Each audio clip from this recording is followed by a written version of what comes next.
কোথায় যাচ্ছে? এভাবেই সারি সারি ইটের বোঝা মাথায় নিয়ে এগিয়ে চলেছেন একদল মুসল্লি। অনেকটা পথ পায়ে হেঁটে পাড়ি দিলেও তাদের কারো চোখে মুখেই নেই কোনো ক্লান্তি কিংবা বিরক্তি। হাজারো ধর্মপ্রাণ মুসল্লিদের এ গণজমায়েতে অংশ নিতে কেউ আসছেন পায়ে হেঁটে, কেউ সাইকেলে আর মোটর বাইকে চেপে, আবার কেউ বা অটোরিকশা কিংবা অন্য কোনো বাহনে। মুসল্লিরা নানা বয়সের, নানা বর্ণের। কেউ পরেছেন পাঞ্জাবি, আবার কারো পরনে শার্ট। কারো মুখে দাড়ি আছে তো আবার কারো মুখে নেই। কিন্তু তাতে কি, সকলের মনের মণিকোঠায় একটা বড় জায়গা দখল করে আছে মহান আল্লাহ তাআলা ও তার ঘর মসজিদের প্রতি গভীর ভালোবাসা, যেই ভালোবাসায় খাদ নেই এতটুকুনো। তাই তো খানিক বাদে বাদে মুখ দিয়ে স্বতঃস্ফূর্তভাবে বেরিয়ে আসছে নারায়ে তাকবীরের দীপ্ত স্লোগান। শুধু রাস্তাঘাটেই নয়, নতুন বাবরি মসজিদের ভিত্তি স্থাপনের পুরো সমাবেশস্থলই ছিল মুহুর্মুহু তাকবীর ধ্বনিতে মুখরিত।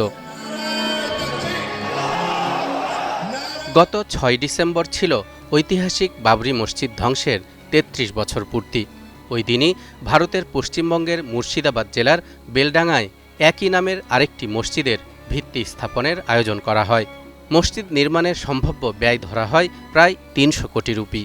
কিন্তু এর মূল উদ্যোক্তা ভরতপুরের বিধায়ক হুমায়ুন কবির সাফ জানিয়ে দেন, এই মসজিদ শুধুমাত্র সংখ্যালঘু মুসলমানদের অনুদানে নির্মিত হবে।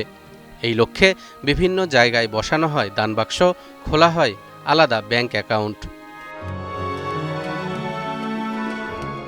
দেশটির বিভিন্ন সংবাদ মাধ্যমের বরাতে জানা গেছে, এরই মধ্যে সবগুলো দানবাক্স নগদ অর্থ ও স্বর্ণালঙ্কার দিয়ে ভরে গেছে এবং ব্যাংকেও দৈনন্দিন লেনদেনের সীমা ছাড়িয়ে যাচ্ছে।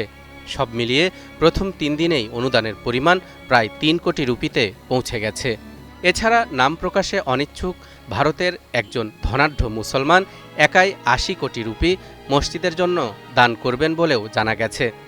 এসবের বাইরেও ভারতের সংখ্যালঘু মুসলিম সম্প্রদায়ের লোকজন যে যার সামর্থ্য অনুসারে কেউ ইট, কেউ সিমেন্ট, কেউ রড ইত্যাদি দিয়ে মসজিদ নির্মাণে সহায়তা করছেন।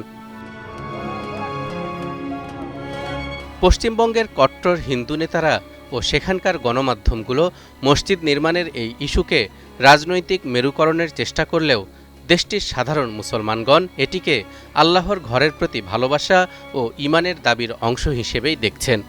কারণ শরীয়তের দৃষ্টিকোণ থেকে মসজিদ নির্মাণ ইসলামের একটি গুরুত্বপূর্ণ ইবাদত।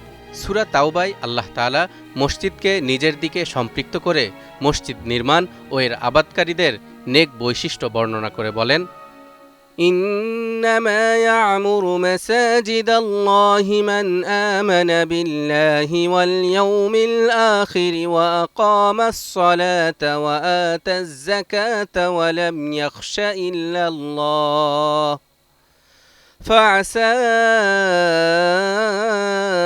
أولئك أن يكونوا من المهتدين। একমাত্র তারাই আল্লাহর মসজিদসমূহ আবাদ করবে যারা আল্লাহ ও শেষ দিনের প্রতি ঈমান রাখে, নামাজ কায়েম করে, জাকাত প্রদান করে এবং আল্লাহ ছাড়া কাউকে ভয় করে না। আশা করা যায় তারা হেদায়েতপ্রাপ্তদের অন্তর্ভুক্ত হবে। মুসলমানদের সমাজের একটি অপরিহার্য ইমারত ও প্রতিষ্ঠান হল মসজিদ। এটি মুসলমানদের সম্মিলিতভাবে নামাজ আদায়ের স্থান, দিন শেখার জায়গা এবং মুসলমানদের সব ধরনের সামাজিক কার্যক্রমের মূল কেন্দ্রবিন্দু। রাসূলুল্লাহ সাল্লাল্লাহু আলাইহি ওয়াসাল্লাম মসজিদ নির্মাণের বহু ফজিলত বর্ণনা করেছেন। যেমন জাবের ইবনে আবদুল্লাহ রাদিয়াল্লাহু তাআলা আনহু হতে বর্ণিত, রাসূল সাল্লাল্লাহু আলাইহি ওয়াসাল্লাম বলেছেন, যে ব্যক্তি আল্লাহর জন্য টিড্ডির ঢিবির ন্যায় বা তার চাইতেও ক্ষুদ্র একটি মসজিদ নির্মাণ করে, আল্লাহ তার জন্য জান্নাতে একটি বাড়ি তৈরি করবেন। অন্য একটি হাদিসে নবীজি সাল্লাল্লাহু আলাইহি ওয়াসাল্লাম বলেন, কিয়ামতের দিন আল্লাহ বান্দাদেরকে ডেকে ডেকে বলবেন, আমার প্রতিবেশীরা কোথায়? তখন ফেরেশতারা জিজ্ঞেস করবেন, আপনার প্রতিবেশী কারা? তখন আল্লাহ বলবেন, যারা দুনিয়াতে আমার ঘরের সঙ্গে অর্থাৎ মসজিদের সঙ্গে সম্পর্ক রেখেছে এবং মসজিদ নির্মাণে ভূমিকা রেখেছে। জানা গেছে, নতুন বাবরি মসজিদ নির্মাণের জন্য এরই মধ্যে ২৫ বিঘা জমির বন্দোবস্ত হয়ে গেছে। এই বিশাল জায়গার মধ্যে কেবল মসজিদই নয়, একই সাথে ইসলামী বিশ্ববিদ্যালয়, হাসপাতাল, হেলিপ্যাড এবং মুসাফিরখানাও নির্মাণ করার পরিকল্পনা গ্রহণ করা হয়েছে। তালহা ইবনে রেজা, নিউজ 24।